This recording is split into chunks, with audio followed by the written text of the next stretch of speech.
السلام علیکم ناظرین، میں محمد اسلم حسین سیاست کی خبروں میں آپ سب کا استقبال کرتا ہوں۔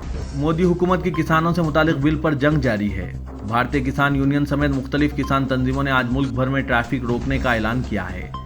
31 تنظیمیں اس میں شامل ہو گئی ہیں۔ کسان تنظیموں کو کانگریس، RJD، سماجوادی پارٹی، اکالی دل، TMC سمیت بہت سی جماعتوں کی حمایت حاصل ہے۔ اس سے قبل پنجاب میں 3 روزہ ریل سٹاپ مہم جمعرات سے شروع ہو چکی ہے۔ دہلی اتر پردیش سرحد پر اضافی پولیس فورس تعینات کر دی گئی ہے۔ در حقیقت آج کاشتکاروں نے زرعی بل کے خلاف بھارت بند کا مطالبہ کیا ہے۔ اس کے بعد دہلی بارڈر پر سیکورٹی سخت کر دی گئی ہے۔ سڑک پر موجود کسانوں کو زراعت کے بل کے خلاف مقامی لوگوں کا تعاون حاصل ہو رہا ہے۔ پنجاب میں سنگرور کے بازار بند ہے۔ دکاندار کہتے ہیں کہ ہم نے اپنی مرضی سے دکانیں بند کر دی ہیں، کیونکہ اگر کسان زندہ نہیں بچتا ہے تو ہمارے پاس کون آئے گا، ہم بھی مریں گے۔ بھارت بند کی وجہ سے دہلی چنڈی گڑھ میں بس سروس بھی بند کر دی گئی ہے۔ کسانوں کی مخالفت کے سبب ٹرین کے پہیے بھی رک گئے ہیں۔ امبالہ ضلع انتظامیہ کسانوں کی تحریک کے بارے میں چوکس ہے اور 5 بٹالین پولیس تعینات کر دی گئی ہے۔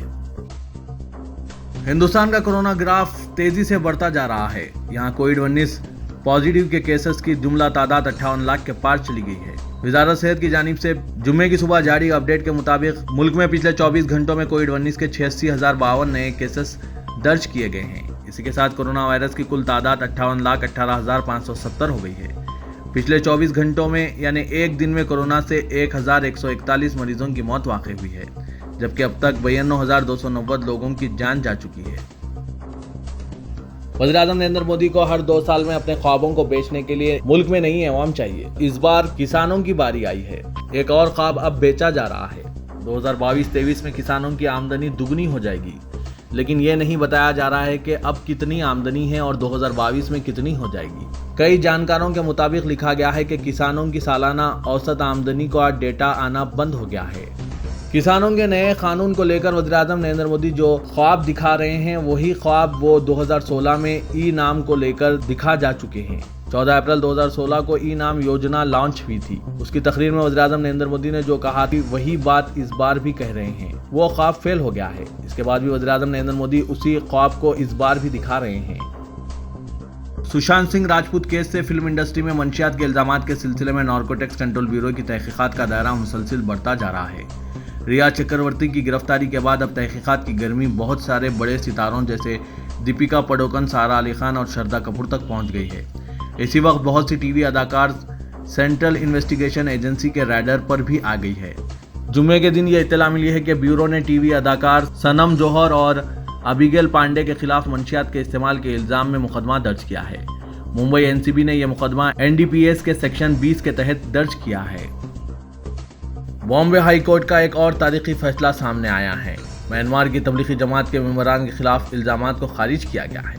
میانمار سے آنے والے تبلیغی جماعت کے ممبران پر کورونا وائرس پھیلانے کا سبب بننے کا الزام لگاتے ہوئے پولیس نے FIR درج کی تھی، لیکن بامبے ہائی کورٹ نے اس پر پولیس کی سخت سرزنش کرتے ہوئے 8 غیر ملکی شہریوں کے خلاف درج FIR اور چارج شیٹ خارج کرنے کا حکم دیا ہے۔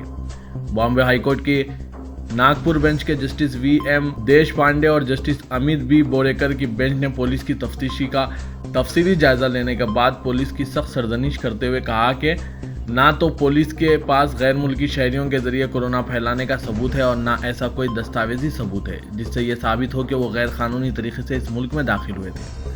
کورٹ نے مزید کہا کہ ان سبھی افراد کو ناگپور کے مومن پورہ کے NMC زونل آفیسر ڈاکٹر خواجہ کی نگرانی میں 24 مارچ سے 31 مارچ تک آئسولیشن میں بھی رکھا گیا تھا۔ پھر کورونا پھیلانے کی بات کیسے سامنے آئی؟ کورٹ نے پولیس کو سخت باتیں سناتے ہوئے کہا کہ ان تمام غیر ملکی شہریوں کو ہندی نہیں آتی اور نہ ہی کوئی اور مقامی زبان۔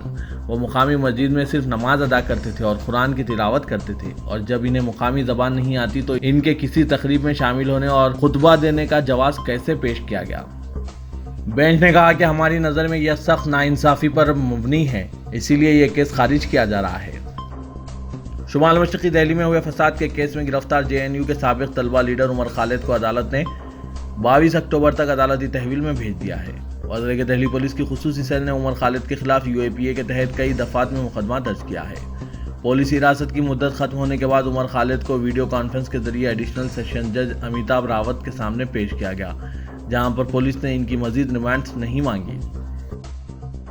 اکثر اپنی ہی پارٹی کے لیے رسوائی کا سبب بننے والے متنازع لیڈر سبرامنیم سوامی نے ایک مرتبہ پھر اپنی پارٹی اور حکومت کی شرمندگی کا سامان کیا ہے۔ انہوں نے مودی حکومت سے مطالبہ کیا کہ چین سے ہونے والے تصادم اور وادی گلوان کے تعلق سے حکومت کو وائٹ پیپر جاری کرنا چاہیے۔ سبرامنیم سوامی نے ٹویٹ کرتے ہوئے لکھا کہ مودی حکومت کو چین سے جاری تصادم کے تعلق سے وائٹ پیپر جاری کرنے میں کوئی دقت نہیں ہونی چاہیے۔ واضح ہے کہ اپوزیشن پارٹیاں خاص طور پر کانگریس اس معاملے میں حکومت سے مسلسل مطالبہ کر رہی ہے، وہ سچائی عوام کے سامنے لائے، لیکن حکومت یہ مطالبہ تسلیم نہیں کر رہی ہے۔ اب B J P leader Subramaniam Swami نے بھی تقریباً وہی مطالبہ دہرایا ہے اور کہا ہے کہ حکومت کو وائٹ پیپر جاری کر کے دودھ کا دودھ اور پانی کا پانی کر دینا چاہیے۔ ٹی وی پہ بحث کے دوران قلب پر حملے کے باعث فوت ہوئے کانگریس کے ترجمان راجیو تیاگی کی بیوہ اور پون کھیڑا کی اہلیہ نے سدرشن ٹی وی کیس میں درخواست پیش کرتے ہوئے ان تمام ٹی وی چینلوں کے اینکرز پر سخت ترین کارروائی کرنے کا مطالبہ کیا جو آزادی اظہار خیال کے نام پر نفرت پھیلا رہے ہیں۔ سنگیتا تیاگی اور پون کھیڑا کی اہلیہ مصنفہ و محقق اپنی درخواستوں میں ملک کے ممتاز ٹی وی اینکرز کی اشتعال انگیزی اور نفرت پر مبنی پروگراموں کا ریکارڈ پیش کرتے ہوئے سدرشن ٹی وی کیس میں ایک فریق کی حیثیت سے درخواست پیش کی ہے۔ دہلی کے deputy chief minister Manish Sisodia جو کووڈ-19 کا شکار ہونے کی وجہ سے دواخانے میں شریک ہیں، ان کا ڈینگو کا ٹیسٹ بھی مثبت پایا گیا۔ ڈپٹی چیف منسٹر کے پلیٹلیٹس کافی کم ہو گئے ہیں۔ انہیں کووڈ-19 سے متاثر ہونے کے بعد گھر پر الگ تھلگ رکھا گیا تھا، لیکن دواخانے میں شریک کرائے گئے ہیں۔ سسودیا کا 14 سپٹمبر کو کووڈ-19 کا ٹیسٹ مثبت پایا گیا تھا۔ وزیر اعظم نریندر مودی نے ملک بھر کے فٹنس ماہرین اور شوقین سے تبادلہ خیال کرتے ہوئے کہا کہ تغذیہ کے تعلق سے ان کا اپنا علیحدہ نظریہ ہے، یہ کوئی ان کی نئی تخلیق نہیں ہے اور نہ ہی اس سلسلے میں ان کا دعویٰ ہے۔ نریندر مودی نے سوجنی کی پھلی کو تغذیہ بخش قرار دیتے ہوئے کہا کہ وہ اس کا پراٹھا مسلسل استعمال کرتے ہیں۔ نریندر مودی نے سوجنی کی پھلی کا پورا پراٹھا بنانے کا ترکیب سب کو بتانے کا تیقن دیا۔ دہلی فسادات میں اشتعال انگیز تقاریر کرنے کے الزامات کا سامنا کرنے والے بی جے پی کے لیڈر کپل مشرا نے آج پولیس میں شکایت درج کراتے ہوئے الزام عائد کیا کہ ان کے خلاف نفرت انگیز مہم چلائی جا رہی ہے۔ انہوں نے بتایا کہ میں نے ان لوگوں کے خلاف جو میرے خلاف نفرت انگیز مہم میڈیا میں جھوٹی خبریں چلا رہے ہیں، دہلی پولیس میں شکایت کی ہے۔ منشیات کے ریکٹ میں نارکوٹک کنٹرول بورڈ کی جانب سے پوچھ تاچھ کے پیش نظر حکومت نے دیپیکا پڈوکن کی رہائش گاہ کے باہر پولیس کو تعینات کر دیا۔ معروف فلم اداکارہ کی گوا سے جمعرات کو اپنی رہائش گاہ واقع ممبئی میں آمد کے پیش نظر حکومت نے بندوبست کیا تھا۔ N C B Bollywood میں منشیات کے چلن کا تحقیقات کر رہی ہے۔ اس سلسلے میں این سی بی نے پڈوکن کو سمن جاری کرتے ہوئے جمعے کو بیان ریکارڈ کروانے کی ہدایت دی ہے۔ اتر پردیش میں خواتین کے خلاف بڑھتے جرائم پر وزیر اعلیٰ یوگی آدتیہ ناتھ نے سخت رخ اپنایا ہے۔ چھیڑخانی کرنے والے اور جنسی استحصال کے ملزمین کے خلاف سخت کارروائی کے ساتھ ہی ان کے پوسٹرز شہر کے عوامی مقامات پر لگانے کا حکم دیا ہے تاکہ ایسے لوگوں کو شرمندہ کیا جا سکے۔ یوگی آدتیہ ناتھ نے کہا کہ کہیں بھی اگر خواتین کے ساتھ کوئی مجرمانہ واقعہ ہوتا ہے تو متعلقہ چوکی انچارج و تھانہ انچارج و سرکل افسر ذمہ دار ہوں گے۔ وزیر اعلیٰ کی ہدایت کے بعد اب شہریت ترمیمی قانون کے خلاف مظاہرہ و تشدد کے ملزمین کی مانند ہی چھیڑخانی و جنسی استحصال کے ملزمین کے پوسٹر شہر کے عوامی مقامات پر لگائے جائیں گے۔ ہندوستان اور سعودی عرب کے درمیان تعاون اور تعلقات اسٹریٹجک شراکت داری میں استحکام پایا جاتا ہے ایک ایسے وقت میں جب سفارتی استقبالیہ کا عمل شاذ و ناز ہو رہا ہے، لیکن سعودی عرب کے قومی دن کے موقع پر وزیر خارجہ جے شنکر اور قومی سلامتی مشیر اجیت ڈوئل نے ریاض میں منعقد تقریب میں شرکت کی اور سعودی عرب کے ساتھ ہندوستان کے تعلقات کو ایک اہم سطح پر پہنچنے کا اعادہ کیا۔ اس موقع پر جے شنکر اور ڈوئل کے علاوہ مرکزی وزیر اقلیتی امور مختار عباس نقوی بھی شریک تھے۔ سعودی سفارت خانے میں منعقدہ یہ تقریب دوسری سفارتی استقبالیہ تھی۔ امریکہ کے صدر ڈونلڈ ٹرمپ جو شہزادی میگھن مارکل کے امریکی انتخابات کے بارے میں حالیہ تبصرے سے خوش نظر نہیں آتے ہیں، انہوں نے کہا کہ وہ سابق اداکارہ کے مداح نہیں رہے اور ان کے شوہر پرنس ہیری کو گڈ لک کہتے ہیں۔ سابق اداکارہ اور موجودہ برطانوی شہزادی میگھن مارکل نے اے بی سی ٹی وی کے پرائم ٹائم شو میں امریکی شہریوں سے ووٹ دینے کے لیے کہا۔ انہوں نے ناظرین سے کہا کہ ہر 4 سال بعد ہمیں بتایا جاتا ہے کہ یہ الیکشن آپ کی زندگی کا سب سے اہم الیکشن ہے، مگر اس بار واقعہ ایسا ہے۔ امریکی صدر سے جب رپورٹرز نے میگھن مارکل کے تبصرے کے بارے میں پوچھا تو انہوں نے کہا کہ میں ان کا مداح نہیں ہوں۔ کرائسٹ چرچ میں النور مسجد میں گزشتہ سال کی ہلاکت خیز فائرنگ میں جاں بحق ہونے والے مسلموں کی یاد میں نصب کردہ تختی کی رونمائی کے موقع پر امام غمل فوزا اور وزیر اعظم نیوزی لینڈ جسنڈا آرڈرن و دیگر نے شرکت کی۔ مائیکروسافٹ کے معاون بانی اور دنیا کے دوسرے مطمول ترین شخص بل گیٹس نے اکنامکس ٹائمز بزنس سمٹ کے دوران کہا کہ ورک فرام ہوم کلچر اچھا کام کر رہا ہے اور یہ سلسلہ جاری رہے گا۔ کئی کمپنیاں اس سسٹم کو اختیار کر چکی ہے اور آئندہ بھی جاری رکھیں گے۔ کورونا وائرس وبا ختم ہونے کے بعد بھی ورک فرام ہوم کا سلسلہ چلتا رہے گا۔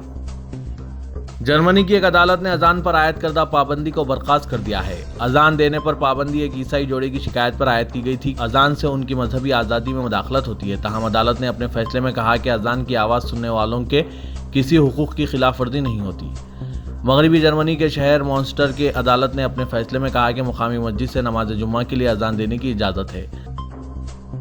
سعودی عرب تجارت و سرمایہ کاری کے لیے سازگار ماحول اور سہولیات فراہم کرنے میں دنیا کے بہترین ممالک میں شامل ہو گیا ہے۔ ماہرین نے کہا ہے کہ تجارت اور سرمایہ کاری کو فروغ دینے کی پالیسیوں کو مد نظر رکھتے ہوئے اندازہ لگایا جا سکتا ہے کہ 2030 تک سعودی عرب کا شمار دنیا کے 10 بہترین ممالک میں ہو جائے گا۔ سعودی پریس ایجنسی کے مطابق ورلڈ بینک کے تحت تجارت اور سرمایہ کاری کمیٹی کی ترتیب شدہ رپورٹ میں تجارت اور سرمایہ کاری کے لیے سازگار ماحول فراہم کرنے میں سعودی عرب نے خاطر خواہ ترقی کی ہے۔ تلنگانہ کے وزیر اعلیٰ کے چندر شیکھر راؤ نے مجلس بلدیہ عظیم تر حیدرآباد کے تمام امور اپنے فرزند وزیر انفارمیشن ٹیکنالوجی کے ٹی راما راؤ کے حوالے کر کے قومی سیاست میں مصروفیت کو بڑھانے کے اشارے دیے ہیں۔ چیف منسٹر فروری 2021 میں بلدی انتخابات سے خود کو دور رکھنے کی منصوبہ بندی کر رہے ہیں اور وہ قطعی فیصلہ کر چکے ہیں۔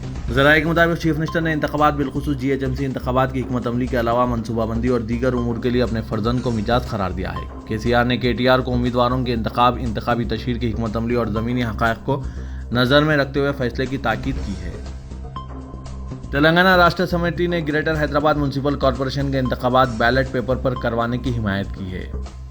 TRS کے general secretary M Srinivas ready اور S بھارت کمار نے آج ریاستی الیکشن کمیشن کے سربراہ C پارتا سارتھی سے ملاقات کرتے ہوئے پارٹی کی رائے پر مشتمل کمیشن کے حوالے کر دیا۔ واضح ہے کہ اسٹیٹ الیکشن کمیشن نے مجلس بلدیہ عظیم تر حیدرآباد کے انتخابات بیلٹ پیپر کے ذریعے یا پھر الیکٹرانک ووٹنگ مشینوں کے ذریعے کروانے سے متعلق سیاسی جماعتوں کی رائے طلب کی تھی۔ لاک ڈاؤن کی وجہ سے مسدود RTC سٹی بس خدمت کا جمعے سے احیا ہوگا، جس کے تحت محدود پیمانے پر شہر میں بسیں چلائی جا رہیں گی۔ چیف منسٹر کے چندر شیکھر راؤ نے 25 سپٹمبر سے شہر میں RTC بسیں چلانے کے لیے محکمہ ٹرانسپورٹ کو ہری جھنڈی دکھا دی ہے، تاہم انہوں نے صرف 25% بسیں چلانے کی بھی اجازت دی ہے۔ صورتحال کی بنیاد پر مرحلے وار طور پر بسوں کی تعداد میں اضافہ کیا جائے گا۔ شہر حیدرآباد میں لاک ڈاؤن سے قبل 3 لاکھ سے زائد شہریوں کی آمد و رفت کو یقینی بنانے والی حیدرآباد میٹرو ریل کو انتہائی مشکل حالات کا سامنا کرنا پڑا ہے، کیونکہ حیدرآباد میٹرو ریل کے مسافرین کی تعداد میں بھاری گراوٹ ریکارڈ کی جا رہی ہے۔ شہر حیدرآباد میں حکومت کی جانب سے میٹرو ریل خدمات کے احیا کے 20 دن گزر جانے کے باوجود حیدرآباد میٹرو ریل کے مسافرین کی تعداد میں کوئی اضافہ ریکارڈ نہیں کیا گیا ہے، بلکہ مسافرین کی تعداد میں گراوٹ ہی ریکارڈ کی جا رہی ہے۔ حیدرآباد میٹرو ریل کے ذرائع کے مطابق شہر حیدرآباد میں لاک ڈاؤن سے قبل میٹرو ریل کے ذریعے زائد از 3 لاکھ مسافرین اپنی منزل مقصود تک پہنچ رہے تھے اور اس سہولت سے استفادہ حاصل کر رہے تھے، لیکن میٹرو ریل کی خدمات کے احیا کے بعد صورتحال انتہائی ابتر ہو چکی ہے، کیونکہ گزشتہ 20 دن کے دوران ریل کی خدمت سے استفادہ کرنے والوں کی تعداد کا جائزہ لینے پر اس بات کا انکشاف ہوا ہے کہ روزانہ میٹرو ریل کا استعمال کرنے والوں کی تعداد 20 تا 25 ہزار سے زیادہ نہیں ہو پائی ہے۔ بتایا جا رہا ہے کہ میٹرو ریل جو کہ مصروف ترین سڑک پر سفری سہولت کے لیے تعمیر کی گئی ہے اور اس کا استعمال کرنے والوں میں بیشتر وہ شہری شامل تھے جو کہ انفارمیشن ٹیکنالوجی کمپنیوں میں خدمات انجام دیا کرتے تھے، لیکن اب جبکہ IT کمپنیوں کی جانب سے گھر سے کام کرنے کی رعایت فراہم کی جا چکی ہے، تو ایسی صورت میں میٹرو ریل کے استعمال کرنے والوں کی تعداد میں بھاری گراوٹ ریکارڈ کی گئی ہے۔ TRS کے ورکنگ پریزیڈنٹ و ریاستی وزیر بلدی نظم و نسق KTR نے TRS کے لیے چیلنج بننے والے تلنگانہ تحریک کے ہیرو پروفیسر کوڈنڈا رام کو ایوان میں داخل ہونے سے روکنے کے لیے خود سرگرم ہو گئے ہیں۔ پروفیسر کوڈنڈا رام تلنگانہ تحریک میں جوائنٹ ایکشن کمیٹی کی حیثیت سے اہم رول ادا کیا تھا۔ TRS کی جانب سے نظر انداز کرنے کے خلاف انہوں نے سیاسی جماعت تلنگانہ جنا سمیتی تشکیل دی ہے۔